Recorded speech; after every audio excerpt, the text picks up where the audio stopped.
पुढील कार्यवाही शासनाच्या मार्फत करण्यात चला पुढे लक्षवेधी क्रमांक 2. लक्षवेधी क्रमांक 2. अध्यक्ष महोदय, मागास प्रवर्गाच्या सुशिक्षित बेरोजगारांना शासकीय नोकर भरतीचे परीक्षा वितरित केल्याप्रमाणे कमी करण्याबाबतची माझी अतिशय महत्त्वाची ही लक्षवेधी आहे. अध्यक्ष महोदय,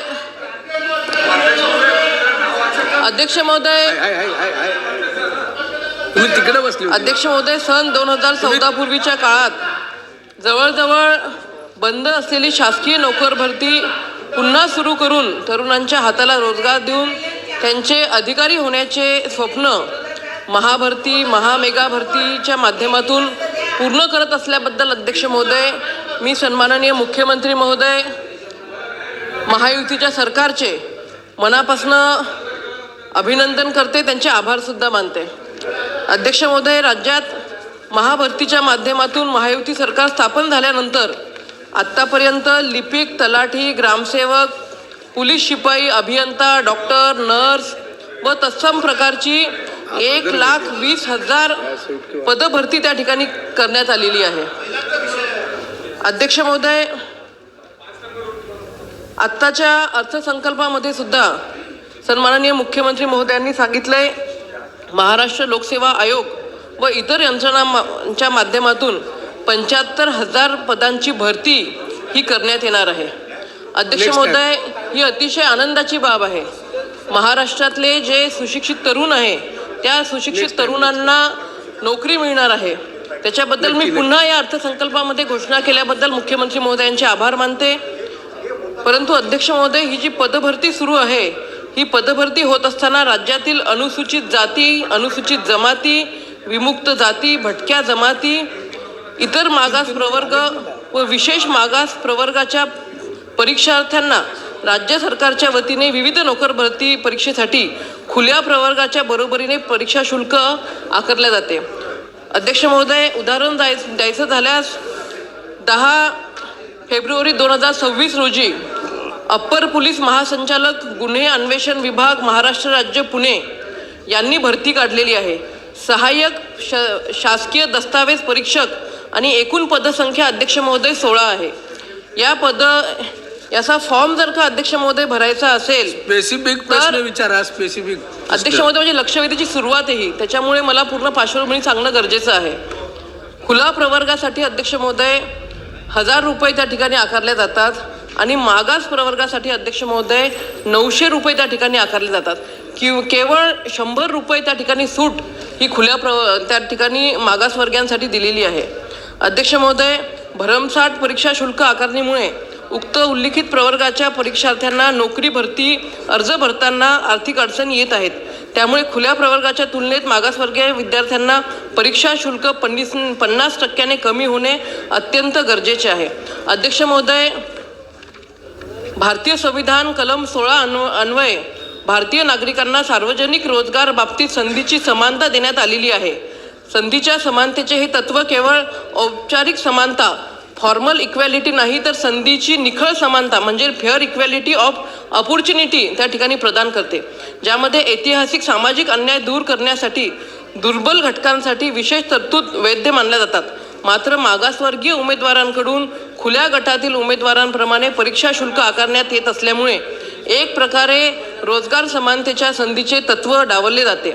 अध्यक्ष महोदय, मी आपल्याला एकच म्हणजे या सभागृहाच्या माध्यमातून एकच माझा स्पेसिफिक प्रश्न आहे आणि तो प्रश्न म्हणजे राज्यातील अनुसूचित जाती, अनुसूचित जमाती, विमुक्त जाती, भटक्या जमाती अ, ब, क, ड व इतर मागास प्रवर्ग आणि विशेष मागास प्रवर्गाच्या विद्यार्थ्यांना शासकीय नोकर भरतीचे शुल्क 50% आपण कमी करणार आहात का, हा माझा स्पेसिफिक प्रश्न आहे. अध्यक्ष महोदय, उत्तरामध्ये त्या ठिकाणी लिहिलेलं आहे की TCS कंपनी असेल किंवा इतर ज्या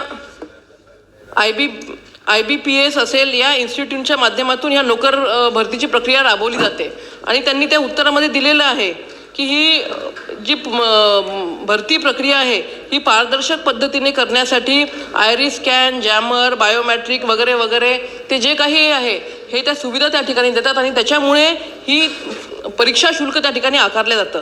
अध्यक्ष महोदय, नोकरी भरती प्रक्रिया ही पारदर्शकच झाली पाहिजेत. आमचं म्हणणं नाही आहे की त्याच्यामध्ये पारदर्शकता ठेवू नका, ही पारदर्शकच झाली पाहिजे जेणेकरून कुठलाही भ्रष्टाचार त्या ठिकाणी होणार नाही. परंतु अध्यक्ष महोदय, माझं एकच म्हणणं आहे, परीक्षा शुल्क जे आहे ते 50% आपण त्या ठिकाणी परीक्षा शुल्क 50% मध्ये आपण कमी करणार आहात का? आणि जो काही हा ट्रान्सपरन्सीसाठी तुम्ही जो काही खर्च करत आहात कंपन्यांकडनं, तर त्याच्यामध्ये सरकार म्हणून यांची काही सूट त्या ठिकाणी देणार आहात का? अध्यक्ष महोदय, अतिशय महत्त्वाच्या विषयाकडे सन्माननीय सदस्य श्वेताताई महाले यांनी लक्षवेधी लावली आणि त्याच्यामध्ये तो संपूर्ण विषय मांडताना काही अपेक्षा आणि 2 प्रश्न त्यांनी उपस्थित केले आहेत. अध्यक्ष महोदय, खरं आहे की भारतीय संविधानात अपेक्षित असल्या पद्धतीने सर्वांना समान संधी आणि संधीची समानता या दोन्ही गोष्टी देणं आवश्यक आहे. हेही खरं आहे की आपल्या माननीय देवेंद्रजींच्या नेतृत्वातील सरकारने आतापर्यंत महाभरती 1,20,000 पदांची केली आणि आता या अर्थसंकल्पामध्ये 70,000च्या वर विविध पदांची भरती विविध यंत्रणांच्या माध्यमातून करण्याचा निर्णय सुद्धा केलेला आहे. अध्यक्ष महोदय, आपला प्रयत्न असतो की या पारदर्शक पद्धतीनेच, सुलभतेने आणि पारदर्शक पद्धतीने या पदभरती परीक्षा व्हाव्यात. अध्यक्ष महोदय, आपल्याला याची कल्पना आहे की सद्यस्थितीत राज्य शासनातील वर्ग अ, वर्ग ब व वर्ग क या तिन्ही संवर्गांची सरळ सेवेची भरती ही महाराष्ट्र लोकसेवा आयोगामार्फत करण्यात येते. अध्यक्ष महोदय, ती सोडून जी भूतपूर्व दुय्यम सेवा निवड मंडळाच्या कक्षेतील म्हणजे महाराष्ट्र लोकसेवा आयोगाच्या कक्षेबाहेरील म्हणजे गट ब व राजपत्रित, गट क व गट ड संवर्गातील सरळ सेवेच्या पदांची भरती ही त्या संबंधित विभागामार्फत ही करण्यात येते. या 2 पद्धतीने आपल्याकडे पदभरती होते. यातला जो दुसरा भाग आहे त्या संबंधित विभागात मार्फत या महाराष्ट्र लोकसेवा आयोगाच्या कक्षेबाहेरील ज्या पदभरती आहेत त्या आपल्या शासन निर्णयानुसार TCS व ION Tata consultancy services limited व IBPS यांच्या माध्यमातून राबवण्यात येते. अध्यक्ष महोदय, 2022चा 21 नोव्हेंबरचा आपला GR आहे, त्या पद्धतीने या परीक्षा या 2 वेगवेगळ्या एजन्सीच्या यंत्रणांच्या माध्यमातून घेण्यात येतात. अध्यक्ष महोदय, आपण परीक्षा शुल्क का लावतो तर यामागचा आपला हेतू काही तिथून आमदनी इन्कम कमवण्याचा मुद्दा नाही आहे, तर त्या सुलभतेने आणि पारदर्शकतेने झाल्या पाहिजे, ज्याचा आग्रह श्वेताताईंनी पण केला. त्या करताना CCTV, चित्रीकरण, मोबाईल जामर, बायोमेट्रिक उपस्थिती, आयरिस स्कॅन, उमेदवारांचं फ्रिस्किंग या सगळ्या गोष्टी करायला लागतात आणि म्हणून या कंपन्यांकडून आपण तो दर त्यावर आपण परीक्षा शुल्क घेत असतो. अध्यक्ष महोदय, ज्या वेळेला हे लक्षात आलं की या 2 वेगवेगळ्या यंत्रणा विविध दर लावतात त्यावेळेला दरांची सुसूत्रता झाली पाहिजे. परीक्षा एकाच विभागाच्या किंवा अन्य विभागाच्या एकाच पदाच्या विविध यंत्रणांनी घेतल्यानंतर जर दरात सुसूत्रता नसेल तर ते बरोबर नाही. म्हणून आपण 14 फेब्रुवारी 2023ला त्या सुसूत्रतेचा दोन्ही यंत्रणांचा एकच दर आपण निर्णय केला आणि ज्यामध्ये 1,000 रुपये आकारणी आणि 10% आपल्या राखीव प्रवर्गासाठी सवलत असा आपण निर्णय केला. अध्यक्ष महोदय, सन्माननीय सदस्यांनी जो महत्त्वाचा विषय इथे उपस्थित केला आणि त्यामध्ये कल्पना हे केली की आमच्या मुलांना आणि विशेषतः समान संधी यामध्ये अनुसूचित जाती, जमाती, विमुक्त जमाती, भटक्या जमाती अ, ब, क, ड व इतर मागासवर्ग प्रवर्ग आणि विशेष मागासवर्ग प्रवर्गाच्या सुशिक्षित बेरोजगारांना संधी जास्त उपलब्ध व्हावी म्हणून काही उपाययोजना केल्या पाहिजे. त्यातला एक उपाय त्यांनी सांगितला, 50% सवलत करा. मला सांगायला या ठिकाणी आनंद होतोय की महाराष्ट्र सरकारने एक अतिशय मूलभूत आणि महत्त्वाचा निर्णय घेतला आणि तो मूलभूत आणि महत्त्वाचा निर्णय हा घेतला की आता आपण राज्य शासनाच्या सेवेतील महाराष्ट्र लोकसेवा आयोगाच्या कक्षेबाहेरील गट ब अराजपत्रित व गट क वाहन चालक वगळून संवर्गातील सर्व पदे सरळ सेवेने टप्प्याटप्प्याने महाराष्ट्र लोकसेवा आयोगामार्फतच करण्यात येईल हा निर्णय पहिला घेतला आपण. आणि मग ज्या बाहेरच्या यंत्रणांच्या माध्यमातल्या कचाट्यातून वाढणारी प्रवेश शुल्क याच्यावर कुठेतरी बंदी किंवा कमी करण्यासाठी आता MPSC स्वतःच निर्णय घेणार हा पहिला भाग आहे. दुसरं लक्षात असं आलं की विविध यंत्रणा त्या ठिकाणची पदं ती विविध यंत्रणातली काही पदं समान असतात पण यंत्रणांच्या एक्झाम्स वेगवेगळ्या होतात. मग एका पात्र परीक्षार्थीला समजा त्याने टायपिस्ट म्हणून एक्झाम द्यायची ठरवली तर एका विभागाची परीक्षा वेगळी दुसऱ्या विभागाची त्याच टायपिस्टला परीक्षा वेगळी अशा पद्धतीने एका विद्यार्थ्याला जास्त परीक्षा त्याच पदासाठी वेगवेगळ्या विभागासाठी द्यायला लागतात आणि त्या प्रत्येक परीक्षेचं त्याला परीक्षा शुल्क भरायला लागतं आणि तो जो बर्डन आहे तो त्या परीक्षार्थीवर येत असतो. आणि म्हणून दुसरा महत्त्वाचा आणि मोठा निर्णय केला आपण तो म्हणजे परीक्षांचं सुसूत्रीकरण केलं म्हणजे एक्झाम रॅशनलायझेशन केलं. त्यामुळे एक पद विविध विभागात असलं तरी त्या रॅशनलायझेशनमध्ये त्याला आता जास्तीच्या परीक्षा द्यायची गरज नाही. म्हणजे जास्तीचं परीक्षांचं शुल्क हे त्याला द्यायची गरज नाही ही आपण मोठा निर्णय करून ती सूट दिली. तिसरं आपण केलं ते म्हणजे सध्याच्या संवर्गांचं वर्गीकरण केलं म्हणजे कॅडरचं पण रॅशनलायझेशन केलं. म्हणजे एकाच कॅडरमध्ये जास्ती पदं आणून कॅडर बकेटिंग केलं आपण.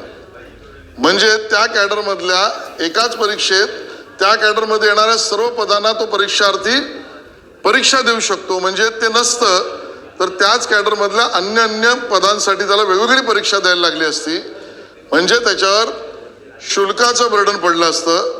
त्यामुळे रॅशनलायझेशन केलं कॅडर बकेटिंग पण केलं हा तिसरा मुद्दा. आणि चौथा मुद्दा समान अर्हता असणाऱ्या विभागांच्या संवर्गांचे सेवा प्रवेशाचे नियमात सुधारणा केली.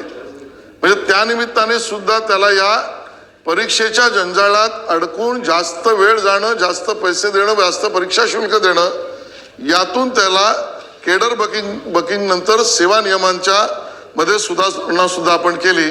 आणि म्हणून हा मोठा निर्णय करून आपण MPSC करणार कॅडर बकेटिंग करणार रॅशनलायझेशन करणार आणि बरोबरीने त्या सेवा प्रवेशाच्या नियमांमध्ये सुधारणा करणार असा विद्यार्थी हिताचा आणि विशेषतः ज्याचा उल्लेख आपण या ठिकाणी केला त्या आपल्या सर्व प्रवर्गांचा ज्याचा उल्लेख आपण केला अनुसूचित जाती जमाती विमुक्त जाती भटक्या जमाती क व इतर मागास प्रवर्ग आणि विशेष मागास वर्ग प्रवर्गाच्या सुशिक्षित बेरोजगारांना मोठा दिलासा देण्याचा निर्णय हा आपण केला आहे हे त्या ठिकाणी मी घोषित करतो. नितीन राऊत. अन्य मंत्री महोदयांनी उत्तरामध्ये या ठिकाणी उत्तर देत असताना सांगितलं की भारतीय संविधान सर्वांना समान संधी देते संधीची समानता देत असते. तर अशा वेळेला आर्थिक वास्तव्य जे आहे ते समजून घेणं अत्यंत महत्त्वाचं आहे. अध्यक्ष महोदय एका उमेदवाराला वर्षाला 5-6 परीक्षा द्याव्या लागतात. जर प्रत्येक परीक्षेचे शुल्क 1000 रुपये असेल तर केवळ फॉर्म भरण्यासाठी एका कुटुंबाला 6000 ते 7000 रुपये मोजावे लागतात जे ग्रामीण भागातील शेतकरी कुटुंबासाठी अशक्य. अध्यक्ष महोदय या ठिकाणी त्यांनी सांगितलं की शुल्क आम्ही का घेतो CCTV बायोमेट्रिक्स आणि बाकीच्या ज्या गोष्टी असतात त्याचा खर्च जो असतो त्याला.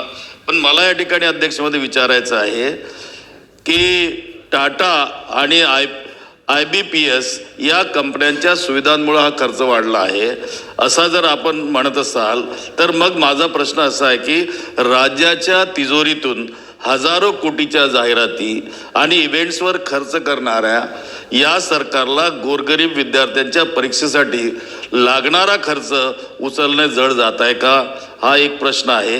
CCTV बायोमेट्रिक आणि जॅमर या सिक्युरिटी सुविधांची जबाबदारी ही प्रशासनाची आहे की आर्थिक विवंचनेत असलेल्या विद्यार्थ्यांची हा खर्च सरकार स्वतः का सोसत नाही हा माझा पहिला प्रश्न आहे. अध्यक्ष महोदय दुसरा प्रश्न या ठिकाणी आहे की खुल्या प्रवर्गासाठी 1000 रुपये शुल्क असताना मागासवर्गीय प्रवर्गाला केवळ 10% सवलत देणे ही क्रूर थट्टा अध्यक्ष महोदय. केंद्राच्याच बँकिंग परीक्षांमध्ये मागासवर्गीय विद्यार्थ्यांना मोठी सवलत मिळते. आणि मी आपल्या माहितीसाठी सांगतो अध्यक्ष महोदय की हरियाणा आणि इतर काही राज्यांमध्ये महिला आणि मागासवर्गीयांसाठी परीक्षा शुल्क अत्यंत नाममात्र 50% नाही नाममात्र किंवा मोफत आहे. हे सुद्धा आपण लक्षात घेतलं पाहिजे. यामुळं महाराष्ट्र शासन सामाजिक न्यायाचा अर्थ विसरलोय का अध्यक्ष महोदय? मागास प्रवर्गातील उमेदवारासाठी हे शुल्क किमान जे 50% कमी करण्याची सूचना या ठिकाणी श्वेताताईंनी या ठिकाणी केली आहे त्याचं आपण घोषणा करणार का? आणि तिसरा शेवटचा माझा प्रश्न अध्यक्ष महोदय की खाजगी कंपन्या प्रत्येक उमेदवारांकडनं थोडंसं सरकारी नोकऱ्यांच्या बाहेरचं, कारण नोकऱ्याच नाही आहे तिकडं, तर खाजगीकडे जातात, हजारो रुपये शुल्क आकारत आहेत. एका परीक्षेला 5 ते 10 लाख विद्यार्थी बसतात, म्हणजे एका परीक्षेसाठी 100 कोटी रुपये उकळले जात आहेत. हे भरती केंद्र आहे की नफेखोरीचे केंद्र आहे?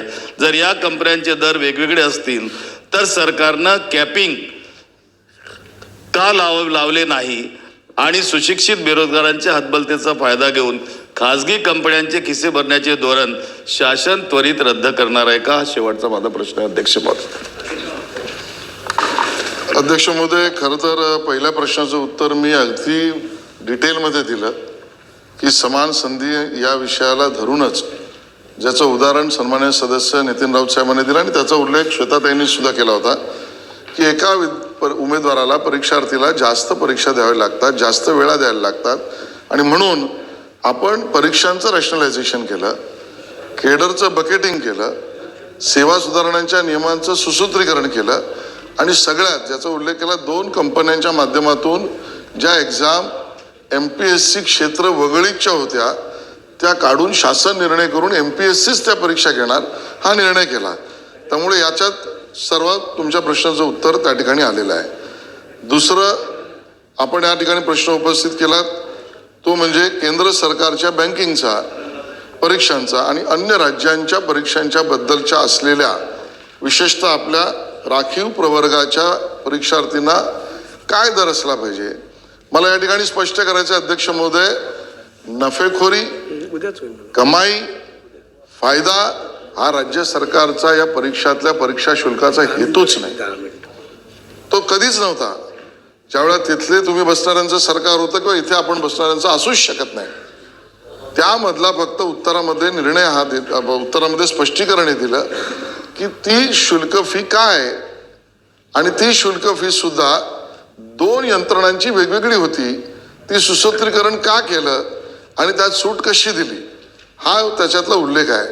आणि त्यामुळे यामधील जी मागणी श्वेता महालेताईंनी केली की 50% त्यातली सूट असली पाहिजे आणि आपण तर केंद्रातल्या बँकिंगचा सुद्धा उल्लेख त्या ठिकाणी केलात, अन्य राज्यांचा उल्लेख केलात आणि कदाचित म्हणूनच मला आज या ठिकाणी स्पष्ट करायचं आहे की आपल्याला आपल्या राज्यातील असलेल्या राखीव प्रवर्गातील विद्यार्थ्यांच्या म्हणजे परीक्षार्थींच्या किंवा उमेदवारांच्या शुल्कामध्ये काय नेमकी सूट दिली पाहिजे यासाठी केंद्राच्या परीक्षांचा, अन्य राज्यात घेणाऱ्या परीक्षांचा, विशेषतः राखीव प्रवर्गातील याचा सर्वंकष अभ्यास करून 50 काय वाटलं तर त्यापेक्षा जास्ती सुद्धा पण एक समिती त्याच्यावर अभ्यास सर्व राज्यांच्या करून आपण त्यावर सकारात्मक निर्णय घेऊ. दुसरा मुद्दा आहे.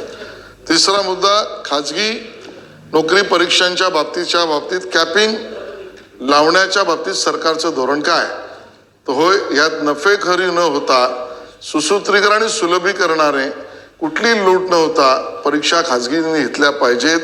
त्या खाजगी कंपन्यांनी किंवा खाजगी नोकरदारांनी ज्या खाजगी यंत्रणांकडून या घेतल्या जातात त्याच्यावर सरकार लक्ष ठेवून कॅपिंगच्या बाबतीत निर्णय करेल. राजेश पवार. राजेश महोदय, धन्यवाद अध्यक्ष महोदय. अध्यक्ष महोदय, सर्वप्रथम मी राज्याचे मुख्यमंत्री आदरणीय देवेंद्र फडणवीस साहेबांनी या सरकारचं अभिनंदन करतो की येणाऱ्या काळामध्ये जवळपास 70-75 हजार तरुणांना नोकरीची संधी मिळणार आहे. अध्यक्ष महोदय, या लक्षवेधीचा जो विषय आहे परीक्षा शुल्काचा, माझं असं मत आहे अध्यक्ष महोदय, मी सर्वप्रथम स्पष्ट करू इच्छितो की मागास प्रवर्गांना, मग अनुसूचित जाती असतील, जमाती असतील, विमुक्त जाती असतील, यांना जे सध्या सवलती किंवा लाभ मिळतात ह्या चालू राहिल्या पाहिजे याच्याबद्दल माझं दुमत नाही. परंतु अध्यक्ष महोदय, सध्या गरिबी ही कुठल्या एका विशिष्ट जाती समूहापुरती मर्यादित राहिली नाही. विशेष करून ग्रामीण भागामध्ये आपण जर बघितलात, शेती आणि शेतकऱ्यांची ज्या पद्धतीची अवस्था मागच्या अनेक वर्षापासून चालू आहे, त्यामुळे मराठा समाज असेल, ओबीसी समाज असतील, अनेक समाजामध्ये आर्थिकदृष्ट्या खूप वाईट परिस्थिती झालेली. आणि म्हणून मला वाटतंय की ज्या पद्धतीने यावर्षी मोठ्या प्रमाणामध्ये नोकर भरती होणार आहे, तर एका विशिष्ट प्रवर्गांसाठी फक्त परीक्षेमध्ये शुल्क न देता येणाऱ्या काळामध्ये जर सन्माननीय मंत्री महोदयांनी जे सांगितलं की सर्वांना समान संधी, हे जे संविधानाला अपेक्षित आहे, यामध्ये सर्व समाजांना समान संधी हे सुद्धा त्याच्यामध्ये बसतं अध्यक्ष महोदय.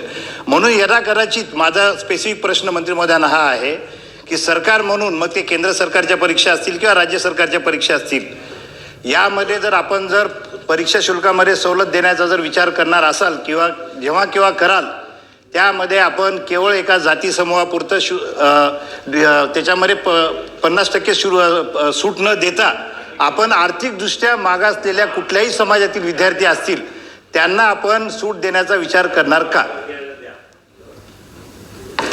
अध्यक्ष महोदय, या ठिकाणी मी सुरुवातीलाच अतिशय स्पष्ट उत्तर दिलं की आपण सर्वच, आता पुन्हा मी सांगतोय, त्यामध्ये MPSC क्षेत्राबाहेर असलेल्या खाजगी यंत्रणांद्वारे ज्या परीक्षा घेतल्या जायच्या आणि त्यामध्ये प्रवेश शुल्काच्या बाबतीमध्ये, परीक्षा शुल्काच्या बाबतीमध्ये आपलं म्हणणं होतं ते कुठल्याच विद्यार्थ्याला त्याचं बर्डन पडू नये म्हणून एका उमेदवाराला जास्त विभागातल्या त्याच पदाच्या जास्ती परीक्षा देऊन त्या परीक्षांचं प्रवेश शुल्क द्यायला लागत होतं, ते कमी केलं.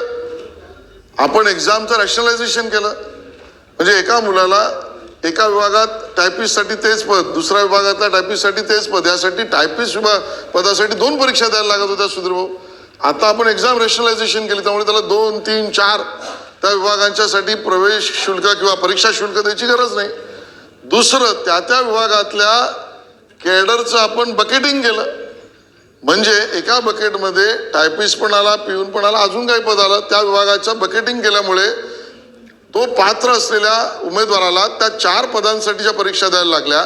त्या बकेटिंगमुळे त्या कमी केल्या. म्हणजे त्यातला सुद्धा परीक्षा शुल्क आपण कमी केला. हाचा निर्णय आपण सरसकटच केला MPSCने करण्याचा.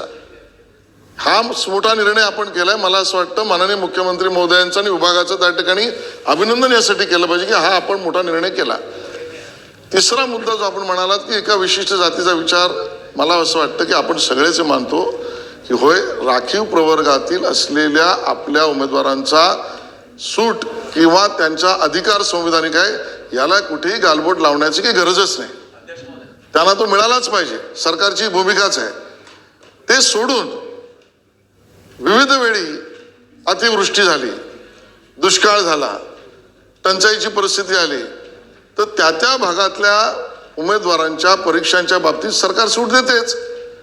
त्यामुळे ती सूट ही परिस्थितीनुसार कुठलाही भेदभाव न करता दिली जाते आणि म्हणून सर्वंकष पद्धतीने हा निर्णय त्या ठिकाणी घेतलेला आहे. सुधीर भाऊ. अध्यक्ष महाराज, सन्माननीय मंत्री महोदय अतिशय सकारात्मकपणे उत्तर देते आहे. म्हणजे तुमचं उत्तर ऐकल्यावर खरंच तुम्ही चिरंजीव मंत्री असावा किंवा त्यापेक्षाही पुढे जावे अशी आमची शुभकामना तुम्हाला आहे. पण एक गोष्ट लक्षात आली, विश्वकप T20 जिंकल्याबरोबर तुमचं उत्तर अतिशय सकारात्मक झालं, कारण आज तुम्ही खुश आहात. तर खुश आहात तर 4-5 उत्तर अपेक्षित आहे. अध्यक्ष महाराज, नंबर 1, फक्त फी पुरता मर्यादित विचार आपण करतोय. फक्त फी पुरता मर्यादित विचार करणं होत नाही, कारण यांच्या परीक्षा ज्या घेतल्या जातात ना, यांना सेंटर 300 किलोमीटर 350 किलोमीटर दूर दिलं जातं. आता जातीवर आधारित तुम्ही म्हणाला बरोबर आहे, जातीवर आधारित सवलत दिली पाहिजे, पण इकॉनॉमिकली विचार केला पाहिजे ना. आर्थिकदृष्ट्या मागास जो असेल तो कोण्या जातीचा, शेवटी मोबाईल आपण कोणता घ्यायचा ते ठरवू शकतो. देवापाशी आपण काही ऑनलाईन देऊ शकत नाही या जातीत मला जन्म द्या. आता गरीब असेल तर त्याला सुटीबद्दल माझी एक सूचना आहे, योग्य असेल तर ती अशीची तुम्ही करू शकता, कारण एक दमदार नेतृत्व आहे. ती म्हणजे आपल्या महाराष्ट्रामध्ये 14,000 कोटी रुपये CSR मध्ये उपलब्ध होतात.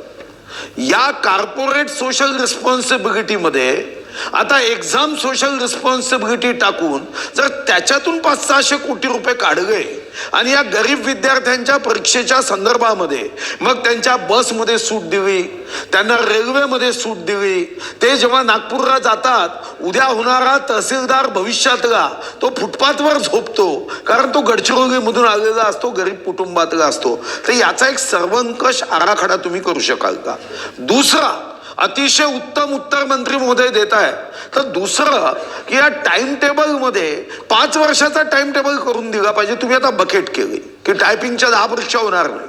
तर या संदर्भात 5 वर्षाच्या सर्व एक्झामचा आपल्याला माहिती आहे, आपल्या महाराष्ट्रामध्ये 2.25 लाख पदं रिक्त आहे. आपल्या आर्थिक दृष्टिकोनातून कधी भरायची, काय भरायची, रिटायरमेंट दरवर्षी किती होतात, कॅम्प्युटरची बटन दाबली तर तुमच्या लक्षात येतं. मग तुम्ही जसं आपल्याला माहिती आहे की काही तारखा निश्चित आहे, मकर संक्रांत 14 जानेवारी आपल्याला माहिती आहे, श्रद्धे अटल बिहारी वाजपेयीचा वाढदिवस 25 डिसेंबर, तशी एक एक्झामची तारीख की ज्या तारखेला हे विद्यार्थी, कारण या विद्यार्थ्यांच्या मनामध्ये एक भावना असते की आमचं एज निघाल्यावर कधी कधी परीक्षा येतात. कारण परीक्षा घेण्याची जी पद्धत आहे एवढी वाईट आहे. आकृतीबंध, मग आकृतीबंधानंतर अध्यक्ष महाराज बिंदू नामावली नंतर अध्यक्ष महाराज मग वित्त विभाग त्याला परवानगी देईल, मग नियोजन विभागाची परवानगी घेईल. ही जी काही पद्धत आहे ना ती आशिष शेलार साहेबांसारखा मंत्री 1001% बदलू शकतो. आणि म्हणून आशिष शेलार साहेब जे मंत्री आहे त्यांना माझी विनंती आहे की 5 वर्षाचा असा टाइम टेबल करता येईल का? आणि मग शेवटचा, आपल्याकडची एक पद्धत बदलवता येईल का जी जगात आहे? आपल्याकडे पदाची मागणी केल्यानंतर मग हे परीक्षेची प्रोसेस सुरू होते. म्हणजे तो विभाग पदाची मागणी करतो आणि त्यामध्ये पदाची मागणी करताना कधी कधी काही लोकांचं एजबार होऊन जातं, कारण पदाची मागणी करण्याची पद्धतच एवढी कठीण आहे की अध्यक्ष महाराज मग मी जसं चंद्राची कहाणी सांगत होतो की चंद्राच्या आईने त्याला कपडे शिवायचं ठरवलं, तर आज शिवला की उद्या चंद्र मोठा व्हायचा, मग त्या दिवशी शिवला की पुन्हा परवा मोठा जायचा, मग पुन्हा मोठा व्हायचा आणि पौर्णिमा झाल्यानंतर काय व्हायचं, पुन्हा छोटा व्हायचा. त्याची आई कधीच शर्ट शिवू शकली नाही, त्याच्यासाठी कपडे शिवू शकली नाही, तो चंद्र तसाच दिसतो. तसं आपल्या भरतीची प्रक्रिया आहे. तुम्ही जेव्हा ठरवता तेव्हा 10 पदं रिक्त असतात, जेव्हा परीक्षा होते तेव्हा 20 पदं रिक्त होतात. वेटिंग ठेवता तुम्ही, पण ती वेटिंग सुद्धा 1 वर्षासाठी आहे नियमाने. आणि म्हणून सर्वंकष या परीक्षा पद्धतीचा बदल करणं आवश्यक आहे. आणि मी प्रश्न विचारलाही नसता, पण तुम्ही इतकी उत्तम आणि सकारात्मक उत्तर देत होता तर माझ्या मनात विचार आला की या महाराष्ट्राच्या सारा तरुण शक्तीचा जागर या निमित्ताने माननीय मंत्री महोदय करू शकतात. आणि ही युवा शक्ती आहे. उठ तरुणा जागा हो, आशिष शेलारच्या मागचा धागा हो, हा आता आपल्याला करता येतो. आणि म्हणून मंत्री महोदय या सर्व प्रश्नाची उत्तर द्या. आणि तुमचा आवाजात एवढा दम आहे की तुम्ही CSRच्या जागी हा एक्झाम रिस्पॉन्सिबिलिटी पैसे घेऊ शकता. 14,000 कोटी आहे महाराष्ट्रात. कारण मी नियोजन मंत्री जेव्हा होतो तेव्हा मी बैठक केली, 14,000 कोटी, 500-600 कोटी तर तुमच्या शब्दाला असे यू देऊन टाकतील. आणि म्हणून हे तुम्हीच करू शकता. आणि आमची सदिच्छा आहे तुम्ही चिरंजीव मंत्री राहावं, पुढेही जावं, आमची सदिच्छा. सन्माननीय सुधीर भाऊ यांनी काही 3 महत्त्वाचे प्रश्न उपस्थित केले आणि ते मांडताना त्यांनी माझी तारीफ केली, त्याबद्दल त्यांचं धन्यवाद. आणि मला पूर्ण भरोसा आहे की त्यांनी मनापासून केली आहे. आणि मला याचाही पूर्ण विश्वास आहे की त्यांच्या आहे म्हटलं मी मनापासून केली असंच म्हटलं. आणि त्यांच्या मनामध्ये अन्य कुठलाही विषय माझ्याबद्दल अकारण असूच शकत नाही. पण या चर्चेमुळे अकारण विषय परिसरात जाऊ नये म्हणून मी चिरंजीवी राहीन की नाही हे मला माहीत नाही, पण अभिमन्यू सारखा चक्रव्यूहात मरून पडणार नाही एवढं तर नक्की सांगतो. आणि त्यामुळे अध्यक्ष महोदय ज्या 3 गोष्टींचा उल्लेख या ठिकाणी प्रश्न उपस्थित केले त्यामध्ये CSR जसा 14,000 कोटी आहे त्यातला काही निधी असा या ठिकाणी हेतू आपला आहे की त्या विद्यार्थ्यांना प्रवास असेल, परीक्षा शुल्क असेल, अन्य अडचणी ज्या आहेत त्याचा सामना करताना ज्याचा उल्लेख सन्मान्य सदस्य तुषारजींनी पण केला, पवारजींनी पण केला की यामध्ये त्यांना इकॉनॉमिकली विकर किंवा गरीब सगळ्यांसाठी असावा. आणि म्हणूनच आम्ही म्हटलं की अन्य राज्य केंद्राच्या परीक्षा यामध्ये नेमकी वर्किंग काय ह्याचा विचार करून सुधीर भाऊ सूट 50% काय त्यापेक्षा आवश्यक असेल ते सगळं आम्ही करू आणि म्हणून या समिती त्याच्यावर निर्णय करेल आणि त्यामध्ये आपण जो प्रश्न उपस्थित केलात CSRचा निधी CSRचा केंद्राचा कायदा आहे त्याच्या अंतर्गत आपल्याला काय करता येऊ शकते ज्याचा उल्लेख आपण CSR एक्झाम सोशल रिस्पॉन्सिबिलिटी असा उल्लेख केला त्याबद्दलही नक्की त्या समितीत विचार करून सकारात्मक करू. नंबर 1. नंबर 2 दोन्ही प्रश्न जे आहेत ते एकत्रित उत्तर मी देतो त्या म्हणजे पदं कधी निर्माण होतात आणि पदांची मागणी कशी होते आणि त्यानंतरच्या विभागीय असलेल्या अडीअडचणी किंवा प्रक्रिया आणि त्यानंतरच्या परीक्षा आणि त्यातनं जाणारा वेळ आणि त्यातनं जाणाऱ्या उमेदवाराचं वय खरं तर या सगळ्यावर गेल्या वर्षभरामध्ये माननीय मुख्यमंत्री देवेंद्रजींच्या नेतृत्वात आपल्या विभागाने अतिशय MPSCच्या कार्यपद्धतीचं रिफॉर्म करायला सुरुवात केली आहे आणि म्हणूनच त्या कार्यपद्धतीच्या MPSCच्या रिफॉर्मचा भाग म्हणून या सगळ्यांमध्ये पद निर्माण कधी होईल अगदी त्या अगोदर प्रमोशन त्याच्यात कायदेशीर अडचणी पद भरतीची प्रक्रिया अगदी कागदपत्र जमा करताना लागणारी दिरंगाई सुद्धा त्याच्या ऑनलाईन प्रक्रिया शारीरिक परीक्षा या सगळ्या विषयातला रिफॉर्म कॅबिनेट समोर प्राथमिक प्रेझेंट केलेला आहे तो काही महिन्यामध्येच मुख्यमंत्री महोदयांसमोर प्रेझेंट करून तो घोषित होईल त्यामध्ये या सगळ्या गोष्टींचं उत्तर आपल्याला सकारात्मक त्या परीक्षार्थींच्या हेतूने आणि हिताचं त्या ठिकाणी मिळेल. आणि माननीय सुधीरभाऊने शेवटला म्हटलं की धागा हो तर त्याच्याबद्दल मी एवढंच म्हणेन की आताची राजकीय परिस्थिती अशी आहे एक धागा सुखाचा 100 धागे दुःखाचे त्या सगळ्यात आपण पुढे पुढे जाऊया. राजकुमार बडोले. पहिल्यांदा तर मी श्वेताताईंचं मनापासून स्वागत करतो की त्यांनी अत्यंत उत्तम अशी लक्षवेधी या ठिकाणी अनुसूचित जाती जमाती OBC भटक्या जमाती SBC आणि EBC साठी मांडलेली आहे खऱ्या अर्थानं. आणि माननीय मंत्री महोदयांनी याच्यामध्ये जे उत्तर दिलं आहे स्पर्धा परीक्षा सुलभतेने व पारदर्शकपणे पार पाडण्याची उक्त कंपन्यांमार्फत राबविता येणाऱ्या सुविधांचा विचार करता उपरोक्त आकारण्यात आलेले दर उचित आहेत असं म्हटलं. अध्यक्ष महोदय आपल्या माध्यमातून मला हे विचारायचं आहे की भारतीय संविधानानं कलम 14 आणि 16 मध्ये सगळ्यांना समान हक्क तर दिलेलेच आहेत परंतु भारतीय संविधानाच्या कलम 46 मध्ये आर्थिक शैक्षणिक सवलती देण्याच्या संदर्भात जे अनुसूचित जाती अनुसूचित जमाती OBC इतर मागासवर्गीय प्रवर्ग SBC या सगळ्यांना आर्थिक आणि शैक्षणिक त्यांची हितसंबंध राखणे हे राज्य सरकारची जबाबदारी आहे असं जेव्हा म्हटलं आहे तेव्हा आपण सगळ्यांना जर समान फीस जर करत असू तर मग या ठिकाणी महाराष्ट्रामध्ये ग्रामीण भागामध्ये अनुसूचित जातीचे जमातीचे SBC अजूनही सगळ्यात जास्त दारिद्र्य रेषेखाली आहेत. अजूनही त्यांना अनेक त्यांचे प्रश्न आहेत अजूनही त्यांना पूर्ण शैक्षणिक सुविधा भेटत नाही आहे तर अशा प्रवर्गांसाठी आजही त्यांना परीक्षा फीस भरता येत नाही हे खरं सत्य आहे. आणि या सगळ्या मागासवर्गीयांच्या संदर्भामध्ये ही लक्षवेधी होती आणि म्हणून मला एक वाजवी प्रश्न फक्त एवढाच विचारायचा आहे की ही स्पर्धा परीक्षा ज्याच्यामध्ये फक्त 100 रुपयाचा फरक सरकारनं ठेवलेला आहे. बऱ्याच ठिकाणी मी बघतोय का यात ही परदेशी शिष्यवृत्ती ज्या तुम्ही लावल्या ते तर सगळ्यांना 8 लाख रुपये केलेला आहे म्हणजे अनुसूचित जातीलाही 8 लाख अनुसूचित जमातीलाही 8 लाख वरच्या वर्गालाही 8 लाख अशा पद्धतीची समता जर अपेक्षित असेल तर महाराष्ट्रातले सगळे जाती जमातीचे सगळे लोक बरोबर झालेत का असं काही होऊ शकत नाही. म्हणून माझा प्रश्न या निमित्तानं आहे की ही स्पर्धा परीक्षा जी शासनानं या ठिकाणी जे वाढवून घेतलेली आहे ही परीक्षा स्पर्धा परीक्षा जी कोणतीही जर संस्था घेत असेल त्याचा विषय नाही आहे. अनुसूचित जाती अनुसूचित जमाती SBC EBC या सगळ्या प्रवर्गाला जी परीक्षा फीस घेतली आहे पहिला प्रश्न आहे ही परीक्षा फीस सरकारनं परत दिली पाहिजे त्यांना खऱ्या अर्थानं त्या विद्यार्थ्यांना तर ही त्या वर्गातील विद्यार्थ्यांना ही शासन जी परीक्षा फीस घेते ही परीक्षा फी त्यांना परत देईल का. आणि दुसरा माझा विषय आहे की दारिद्र्य रेषेखाली हे प्रचंड मोठ्या प्रमाणात असले जे विद्यार्थी आहेत ग्रामीण भागातले विशेषत्वानं यांच्यासाठी 50% जरी फी सवलत करण्याची जी भूमिका या ठिकाणी लक्षवेधीच्या माध्यमातून मांडली आहे ती अत्यंत बरोबर आहे. ती करणार का? आणि हे जर करत नसेल तर या ठिकाणी भारतीय संविधानानं आरक्षणाची जे कलम 46 अन्वये या सगळ्या मागासवर्गीय समाजाला जे सवलत देणार आहे, ही सवलत सरकार ही संविधानाचे जे कलम आहे याचं उल्लंघन सरकार करतंय का, असा माझा तिसरा प्रश्न आहे.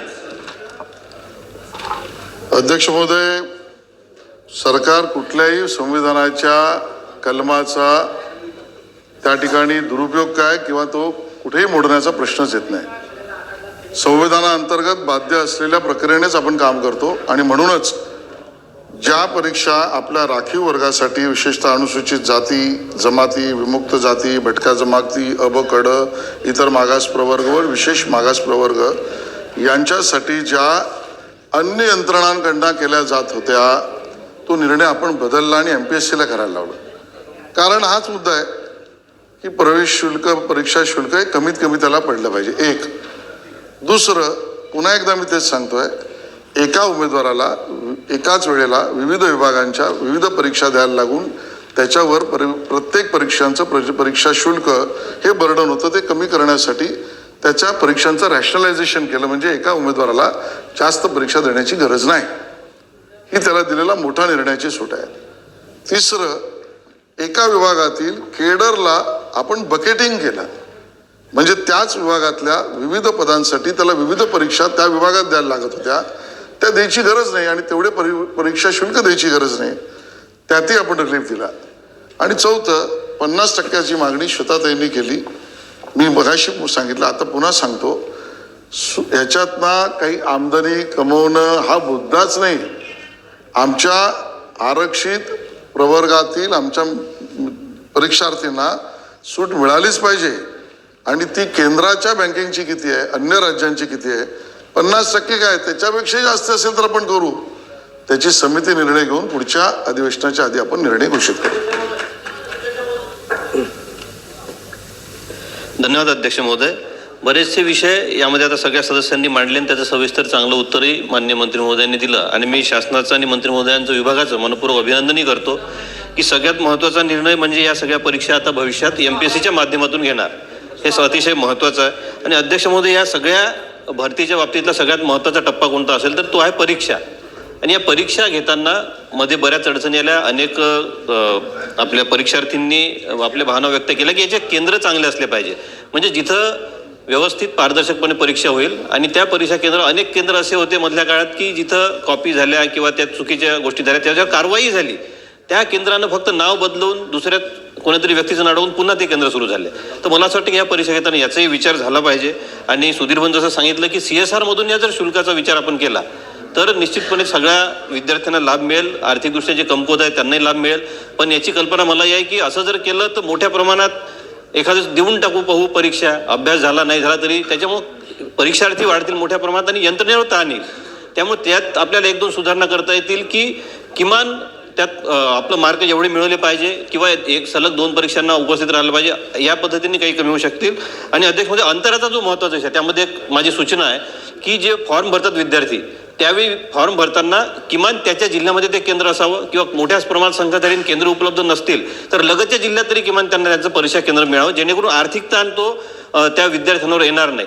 आणि परीक्षा शुल्काबाबत आताच मंत्री महोदयांनी सांगितलं की MPSCच्या माध्यमातून होणार असल्यामुळं त्यामध्ये फार ताण येणार नाही त्याबद्दल. आणि अध्यक्ष महोदय, अनेक वेळा असं होतं की एका विद्यार्थ्याला 2 वेगवेगळ्या परीक्षा द्यायच्या असतात, वेगवेगळ्या विभागाच्या असतात, तर त्यामुळं एकाच वेळी त्या दोन्ही परीक्षा येतात, त्यामुळे कुठंतरी एक सोडावी लागते. तर असं होऊ नये म्हणून त्या संदर्भातही व्यवस्थित नियोजन विभागानं करावं अशी विनंती करतो. धन्यवाद.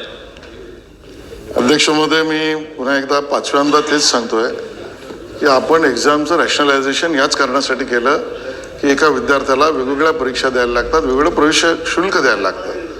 एका विभागात सुद्धा वेगवेगळ्या पदांसाठी त्याला वेगवेगळी परीक्षा द्यायला लागते, त्यासाठी आपण बकेटिंग केलं. हा निर्णयच त्यासाठी केला, नंबर 1. आणि 2, केंद्र कशी असावीत, अंतर विद्यार्थ्यांना कमीत कमी असावं, आर्थिक ताण पडू नये, या तिन्ही गोष्टींचा विचार विभागांतर्गत MPSCच्या रिफॉर्म्समध्ये आणि या प्रवेश परीक्षा शुल्काच्या बाबतीच्या समितीचा जो निर्णय आपण करू त्यामध्ये अंतर्भाव करू. लक्षवेधी क्रमांक 3. अध्यक्ष धन्यवाद अध्यक्ष महोदय. राज्यातील महानगरपालिका आणि नगरपालिका, नगर परिषद आणि ग्रामपंचायती